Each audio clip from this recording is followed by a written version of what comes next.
Welcome to the 9PL podcast, where we deep dive into the world of the Country Trucker Caps Nines Premier League and bring you the latest updates, insights, and discussions. Today, we are interviewing new team, PAC BaaBaas, with the driving force behind the Pig Athletic Club Sione, making rugby great one meme at a time. Mate, welcome. I've been so excited for this one, man. I've been following your stuff for a while now, smashing you on the inbox as well, trying to pest you to get a team in. Finally, we're there. Been pumped, and we've also got the same kit on, which I respect. Ordered this kit. Actually, I need to upgrade. Actually, I just went onto their website before and seen there's new merch out. So, if you're listening, make sure you jump on the PAC BaaBaas or Pig Athletic Club podcast in all their social handles. Cop yourself a t-shirt. Support the boys. But mate, welcome. Thanks so much. Thanks, mate. Thanks for having us on. Bro, tell us about Pig Athletic Club. People probably see our social media stuff now, but when we first started, we were just purely just a touring rugby club, which if people aren't familiar with touring rugby, that's there's a lot of tournaments throughout the world, and we were regulars before COVID. We were regulars at the Saigon 10s, which was our first one back in 2016, over in Vietnam, Bangkok 10s over in Thailand, and the Magafest 15s over in the States. And that was our regular ones each year before COVID, and then we'd dabble in obviously Dubai 7s, Cobra 10s over in Malaysia. And then, when COVID hit, that's when I was actually brought on as the graphic designer, content creator. And then it wasn't until COVID hit, it kind of ramped up for me. So we were essentially during COVID, touring rugby team that couldn't tour. So I was overseas. I came back and during lockdown, we had a bit of a look at what we're going to do in content space. And before COVID, we were just trolling pretty much every sport, NFL, rugby league, rugby union. And then we were all rugby union players, club players. So we saw rugby league had a lot of sort of little micro media companies just helping the game grow, and rugby union essentially didn't have anything. So we thought we'd, do what Bloke in a Bar is doing for rugby league and try and do that for rugby union. And we're still plugging away, trying to make rugby great again. It's been hard lately with the performances, but we're in for a long run. So and now we're back touring. We're back to Hong Kong this year at Hong Kong 10s, runners up in our first time there. So and we'll be back there next year along with a few others. But it's good to cross over to rugby league next year for the rugby league 9. So really looking forward to getting on board. Oh, it's funny you say that. I actually reference you guys as the bloke in a bar equivalent of rugby union. I think your stuff is just genuinely quality. Not only is it, it's actually very clever in terms of the football IQ and what you guys actually chat on, and the ability of the players in the rugby union space. But just funny, man. Like, it's an easy listen. There's some really cool content and artwork that you're generating. I assume of AI, because it's freakishly good. It's been awesome to see, and the fact that you're back touring again and you got silver at Hong Kong, that must be exciting to be back in and about it. Yeah, it's because if you don't know, if you haven't gone on these tours, you don't really know what it's like. And I remember my first tour, I thought, because I've never made it pro, but when I went on tour over in Saigon was our first one. It felt like you're pretty much a pro for the weekend. They go all out in those tournaments. So and it's just good to connect. Like, a lot of the guys that I've met on tour are now my good mates now. And so even guys used to come and didn't know anyone, just know a friend of a friend, and just wanted a holiday and didn't have any mates that they were sort of connecting at the time. So then, they just jumped on, and now, good mates even till now. So no, it's good fun.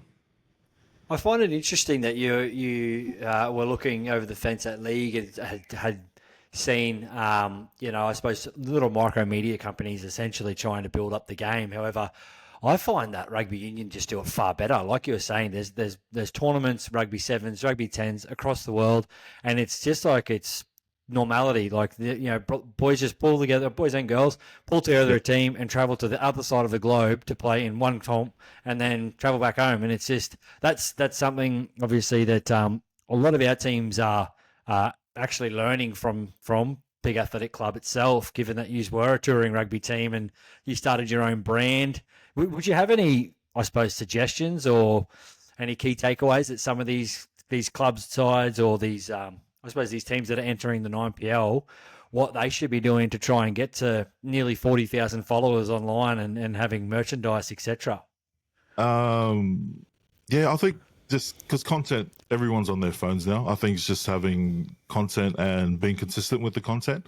And if you got a club, a rugby club, you just have to kind of mimic what professional rugby clubs are doing. And I feel like rugby league do it the best, like media space wise, and like the Warriors probably best in Australia, New Zealand wise. And I know a lot of the union brands are slowly. Union Super Rugby teams are slowly pushing to mimic the rugby league the media space, but it's just even though you probably see your team as we're just a muck around team, we probably only play once a year, but you can yeah, it actually is a club. It's, even though we're a touring club, a lot of people like to say it's a pretend club, but we actually do play rugby now. But yeah, you just got to show the characters of the people in your team. But yeah, just have a bit of fun with it. Yeah, it's not that serious as well. It's the internet. You're just having a bit of fun on the internet. So yeah, just show each side. Yeah, either your on field, even your bad stuff that you do on field. It's a good laugh. So yeah, it's good to take the piss out of yourself every now and then.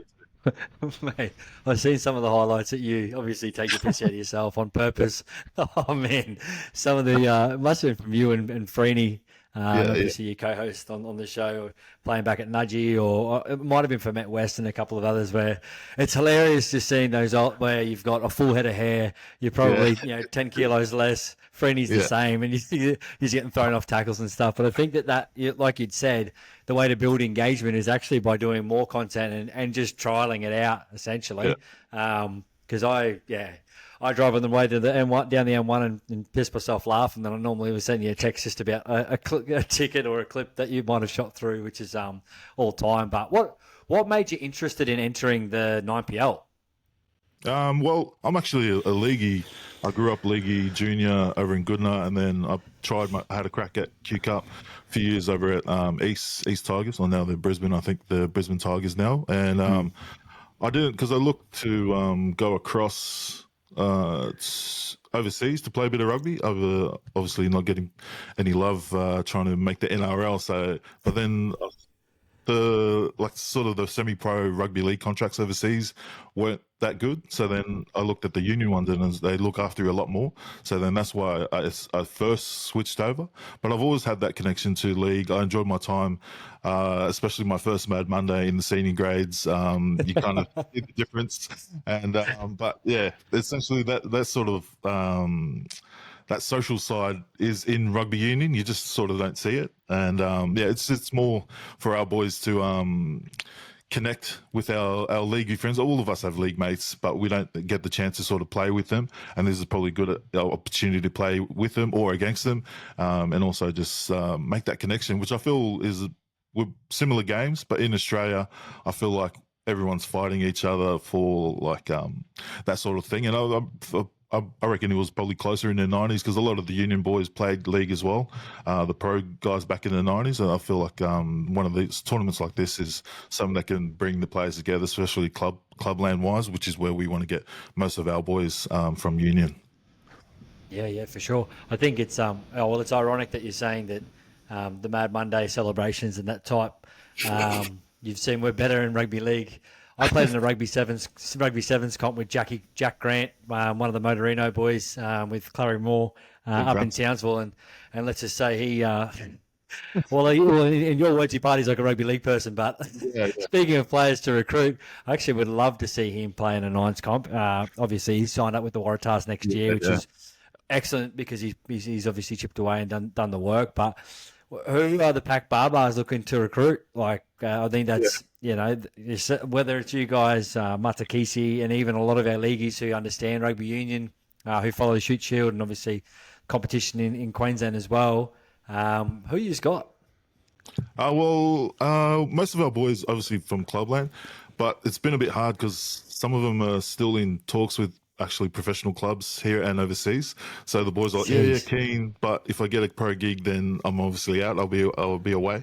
So Freeney's praying that they don't get professional gigs, which is. But we've locked in a few, like Sean Farrell. If you know, Queensland Clubland people would know him. He's from Souths. He had a stint at the Reds as a hooker, but he's gone back to the back row. But when you see him play, we see him as a even after like at club nights, we everyone sees him as a leaguey playing rugby union, and he's played for a long time. And I believe he was a league junior, but he's just loves the social side of rugby union. But this year he's had probably his best year. So he's been one of the best in the top grade in the Queensland Premier Rugby. So Sean Farrell, he's one, and then obviously we brought on Namani Nandolo as a. He's a 30 test cap for Fiji, obviously played pro rugby around the world, but he was a rugby league junior like myself over in Goodna. So he'd never, and I don't think he even played because he went to Nudgee, so he stopped playing rugby league probably when he was 14 or something. So, he's, depending on fitness wise, he'll probably be player coach, or maybe just coach if he doesn't get a good mark on the beep test. So we'll see how he goes. And then we've got one that we couldn't name yet. He wants to wait, maybe closer to the date. But he's actually a leaguey. He's only played rugby union when he played for us in the sevens comp once in Bris Vegas. But yeah, he wants to, or Freeney wants to keep his name secret. But he is a baller. He's a baller. Freeney calls him a young Greg Inglis. So yeah. Oh, geez, that sucks. Stuff you, Freeney. Like, just let let the people know. But I've been hearing. I've been sort of lighting fires in between a few different teams just to see who's got who, so we have a bit of a rumour mill. I have been told that James O'Connor could be available as well due to him being retired. Would that be someone that PAC would have a look at? And judging by your smile, I feel like he's on your list. But he's also on a lot of overseas clubs lists. So yeah. And there was Rian Stowers. He was one of the players for Legacy last year, but he's one of those guys that he'll probably be announced soon that he's picked up something overseas. So if he doesn't, if those boys aren't, then we'll try to get him in. Totally makes sense. Rian, he killed it for Legacy last year. He was very, very good, and wouldn't look out of place in an NRL jersey if given the right, I suppose, pre-season and opportunity to build up the capacity to come across and play in that game. He was electric actually. That side was pretty good. He's one of those players that where we get a lot, and league would have a lot as well, but they're chugging away at Clubland for the last few years. He's been the best player in Queensland literally the last 2 or 3 years because he's been awarded. I think he was runners-up this year, but he got awarded the last 2 years. And then just not getting love from the super clubs because I think the Australian, they see their prototype. And whereas if he was in South Africa, both the Springboks wingers are similar to Rin Stowers. So if he was in South Africa, we'd probably be in that sort of getting a spot. Yeah, right. Yeah, or even So it's good to know that the overseas clubs are looking at him and finally going to give him a chance. So look forward to the announcement. If they don't announce it, we're going to announce it soon. Oh, man. I'm sort of a bit like Freeney where I hope that they're not successful in actually getting a career overseas. But in saying that, no, we genuinely wish the boys all the best and hopefully they do. Hopefully they can't play in the competition because that means also, it's all gone ahead. Also, if there are off-season things happen, and if current pros lose their contract, then they'll probably be in it for us as well. So there you go. We see ourselves sometimes as a second chance university sort of team. So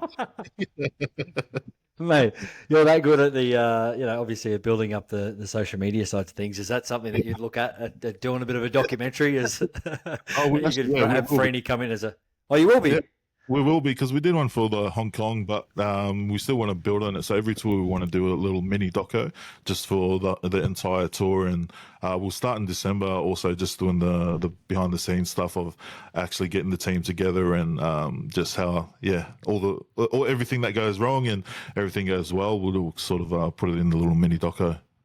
That is sick. That is, I think that, once again, a lot of these teams who are just starting off trying to understand how to actually build a brand and build a bit of fun into just entering a team. It's not that they're just entering a team. You can actually have a little bit more fun with it and create further reach by actually documenting what you're doing. And like you said, don't just keep all the glitzy, glamoury stuff. Have Freeney with his t-shirt off, all the bad stuff as well, and everything else that can help.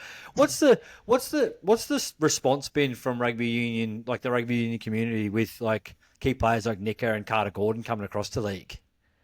Well, most of them, all like us or like myself, we're all heartbroken, obviously, that we lose, that our national team lose these sort of players. But at the same time, we want them to actually do well and do really well to show that because they are wallabies there, so they're up there for us rugby fans, Aussie rugby fans, and we want them to do well. And at the same time, we want them to bring their friends back if they come back, and hopefully they come back, bring some of their friends from rugby league over to help the Wallabies at the next World Cup or in the future as well. So, but yeah, I haven't watched the league in a while. Obviously, I was a rugby league freak. Watched more rugby league than union growing up. But then when I switched and then started doing the content, I haven't watched any rugby league other than State of Origin. But now I've been watching Q Cup games for Carter Gordon's Q Cup games, and then Marky's games and his New South Wales Cup games as well. So it's working the other way, where rugby league union try to do the same and get league guys over to make league fans watch union, where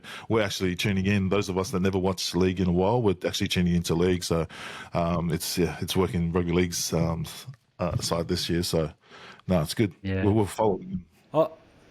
I'm keen to see how Suoliti goes across. I was listening. It might have been the boys from Hello Sports were sort of commenting on it around how I remember growing up as a kid and watching the World Cup and just being a wallaby. Like it was normality. And then, like you'd said, maybe over the last 15 years, whether the rugby union has been behind a paywall and that hasn't given access to a greater community, and during that time, rugby league went really hard at sort of advertising the game and making it more of a broadcast friendly watch as opposed to actually going along to a game. But I think they were sort of talking on the back of the Sydney Shoot Shield grand final was just absolute scenes, and that's the way that it should be watched, and it should be actually celebrated by both, league, union, and I suppose Aussie rules or sports fans in general, because they said it was just epic. Yeah, I don't mind it being behind a paywall, but it would be nice if it was on the same paywall as rugby league. Like if it was both all on KO, then we wouldn't have a problem. Like before, like some of the part-time union fans would maybe tune in every now and then, or at least watch the quick highlights of the union games. Where now they don't really get that. They'd have to go on YouTube and see whatever highlights, or try and catch the game on Saturday that no one knows is free to air on 9Gem or 9Go, whatever it is. So it's going to take a while, and we can see, union guys can see that the Rugby Australia are slowly changing and updating sort of media-wise. So obviously going to take time. Hopefully works quickly, and yeah. Well, hopefully you're a part of that, mate. I'm sure you won't be long until you're tapped on the shoulder and you're actually working for them full time to actually make it the way that it should be. But how are you going to be coaching? No, are you playing? No, I'm not playing. I'm definitely not playing. I want to, because I miss league, but Nems will be coaching, and we had we're going to try to get, because Nems played Nudgy, and his centre partner back in his Nudgy days was Will Chambers, so we're going to try to get Chambers in so they can partner up as coaching. But if he doesn't, then Freeney will probably step in, and then I'll just have to kind of hold the camera and also just tell him like the rest of the side and all the little tactics. But yeah, we want to sort of bring some rugby tactics, see if it works. We don't know if it's going to work. We're just going to see how it goes. So, yeah. Oh man, I'd be leaning on Will to play. He's still in good nick, and I mean, there's a few boys as well. Like, I mean, who introduced us together? Lockie Maranta obviously played 100 games plus sort of thing across at the Bronx and across a couple of different clubs, and then obviously went back to Union. But he's one of the great men of sport. There's definitely a few who've gone on either side that I don't know if you've considered in terms of coaching recruitment, playing recruitment, but I suppose it's all under Freeney at the moment and what he can pull together. Yeah, we'll try and we'll see what happens. Freeney, we'll see how he goes. He says his coaching record is 1 from 1. He won a championship coaching third grade after he retired. So, and then he retired from coaching. He says, "I'm better than Rassie," who's a South African. Yeah, I know Rassie is. Do you reckon you should try and play a more rugby union seven style, like as opposed to doing the ruck and wrestle? I'm sorry, wrestle you would in rugby league sort of thing, like stretch the ball, or what are Yeah, your yeah. tactics sort of there? I think we'll looking at it, and I watched most of the games last year on the stream, or this year, started this year, and I think some of the seven stuff will, because it's all possession game, and then rugby league is similar. It's all about completing sets and then playing down territory at the right side of the field. So we're going to try, but we also want to have a crack, like not use the full set, try and have a crack when we see those pitches where, well, we see the pitches. If the players see the pitches where, there's space in behind, we could just dig them where All Blacks do it well, or the Yeah. good international teams do it well, where you just play the space where it is and not wait for it. Obviously, try and pull them in when you're rucking up, and then see if there's any space in behind that we could use. Yeah, that's cool because there are obviously there's a few players coming across from Union into different teams as well who I suppose try to implement that type of tactic or Union Sevens tactics where it's like don't get tackled, actually just Yeah, keep yeah, passing the ball, Fijian rugby style where you're turning players under and then ripping it to the other side. So yeah. And we'll, not we'll sure if the probably more We'll probably sorry get right. some. We'll probably get heckled from the crowd as well as being a rugby union team. And if we're never going to kick deep, so we don't have to tackle any big boppers running it back, and we'll just go the sort of. Who were the brothers that used to coach Ipswich Jets who just did the short kickoff every year? Oh, Chris Sort of Walker, tactics. Walker Yeah, boys, yeah. that sort of tactic. Yeah. I know the crowd would probably heckle. Even Freeney would probably heckle. Kick it long, you cowards. Yeah, No, that's exactly what wins games, right? And that's right yeah, why look, rugby league's actually changed the rule so it promotes players to do that as kickoffs for if they're doing a dropout.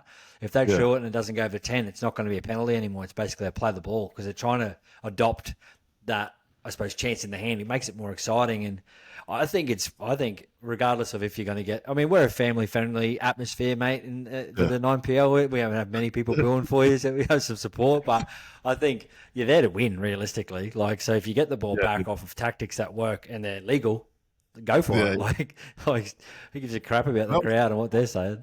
that was probably my because I finished off as a prop in Union, and that was my favorite part was trucking it back. So, but when you got hit, you just had to own it, get up. Some of these Union boys probably have to learn to toughen up. Maybe we'll just do it just to toughen them up.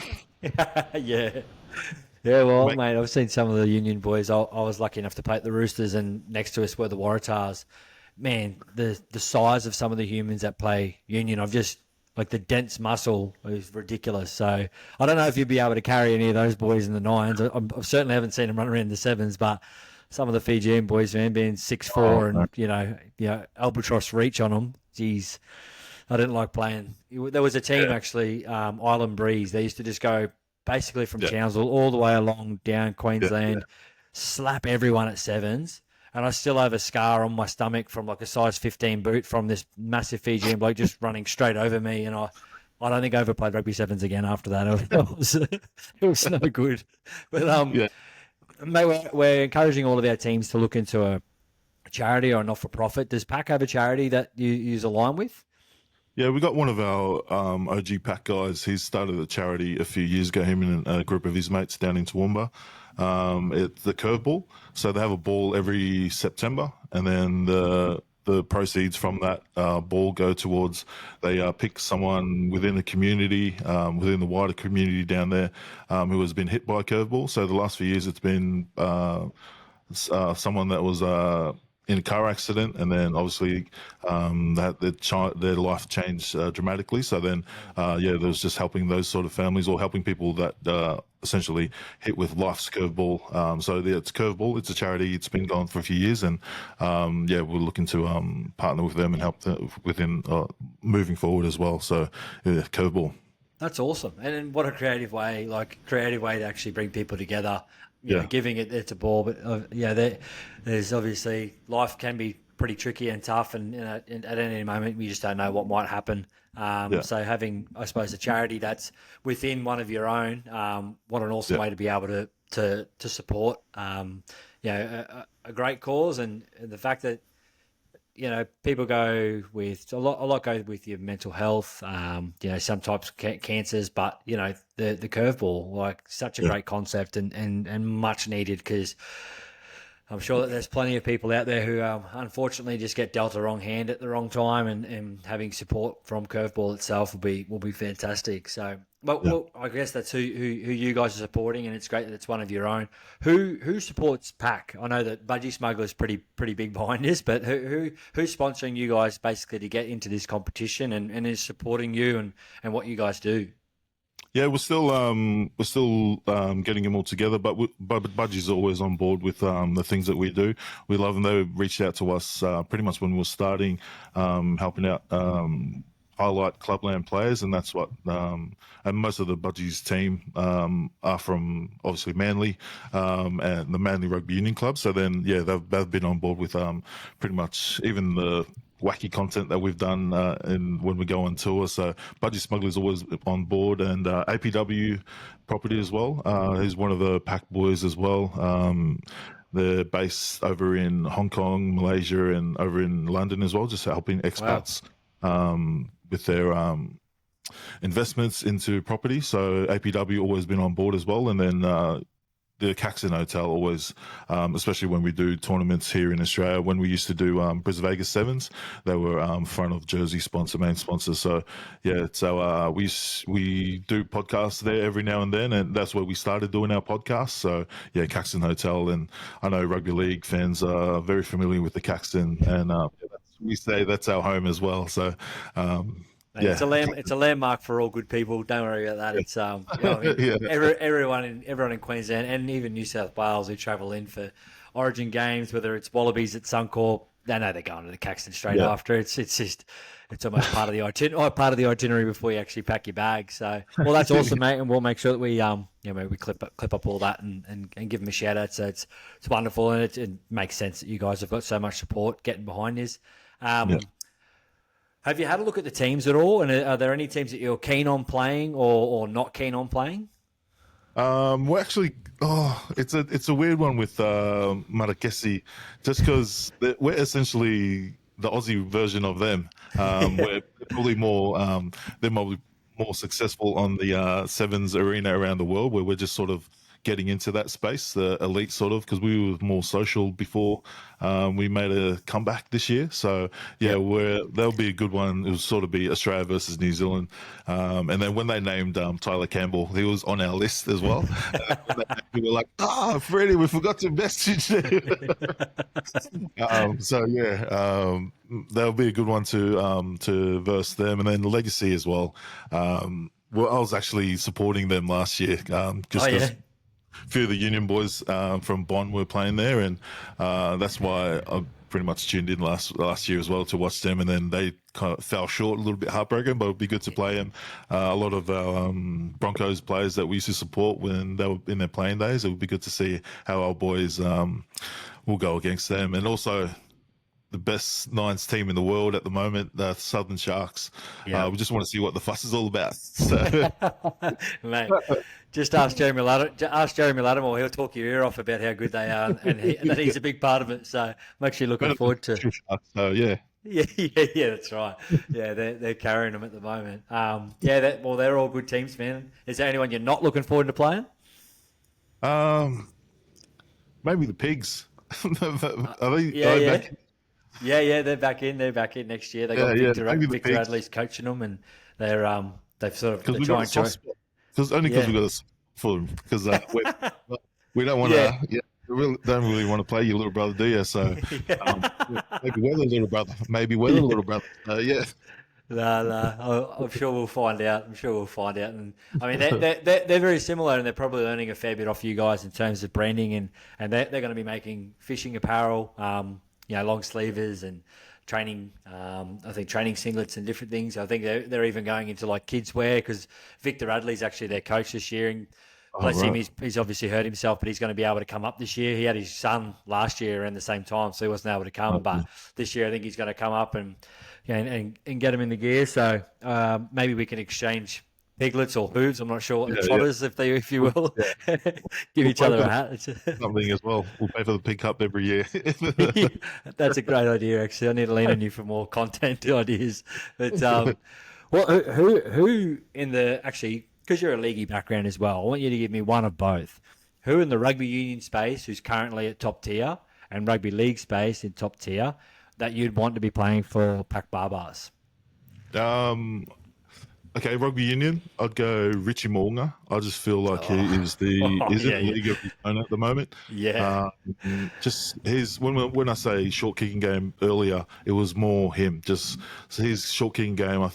It's obviously the best in the world. I think it's the best ever 10 in the game, which is big to say because obviously Daniel Carter before him. But yeah, Richie, and he's just unpredictable. He's got that footwork. You're surprised that he's actually Tongan Samoan mix because we rarely come in those sizes. And yeah, just the way he plays, yeah, he's an absolute freak. And then league. Um,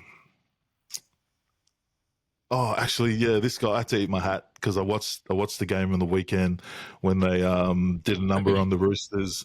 Everyone's been raving on about Nathan Cleary, and then league media pages are like, oh, he'd rip it up in Union. And I've always, because I never even watched, I watched highlights and stuff, and I never really seen him, even when he did the Broncos, because I was supporting the Broncos in the grand final, and it yeah. was an easy dummy and just go through. I'm like, oh, no, just a lapse in defense. And then when I watched him on the weekend, I'm like, okay, yeah, he'll be one of the best tens if he did come over to help the Wallabies. So Yeah, Nathan right. Cleary, yeah, I feel like he's similar to Richie, but in league, he's in a league of his own in the playmaker space. So yeah. Oh, totally. He arguably he's he would be the hardest working at his game, and it was what 5 weeks off the couch, and he comes into a semi final and just dominates Yeah, like against the Roosters too.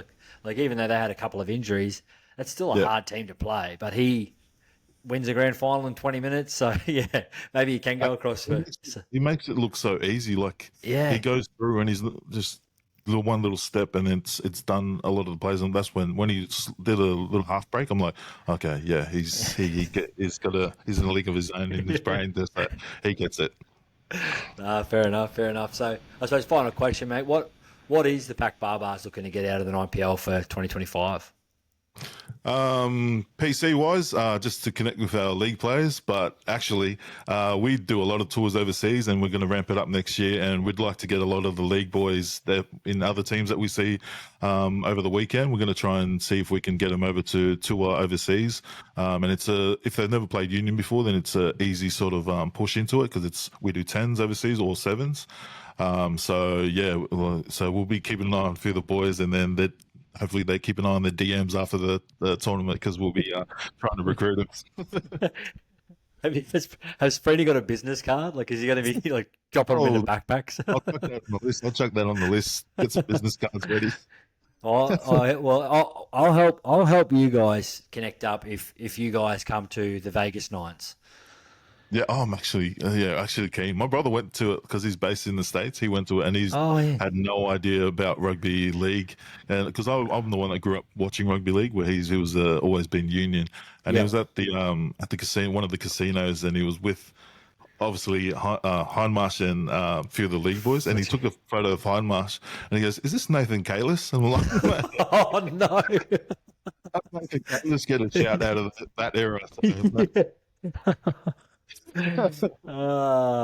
Well, mate, we've already got one staff member over there. Obviously, we need to give him some tips and tricks and maybe some Yeah. headshots of league players. But mate, let's collaborate on that. I'd be more than happy to start to We'll be keen. chaperone some players from league. Some marquees in this comp across to you guys if you join up and come over and play a Nines comp for sure. Yeah, done. Keen. Well, thanks so much, bro, for your time. Much appreciated. Super excited for the PAC BaaBaas to be having a run around with this. All the energy that you guys bring is going to be, really, I suppose, exciting for not only league fans but obviously rugby union as well. And I'm looking forward to catching up in a month or so, hopefully at the Caxton, and doing a podcast with you just with some updates. And yeah, let's fire up. So easy. Looking forward to it. Thanks, mate. Thanks, bro. Cheers, boss.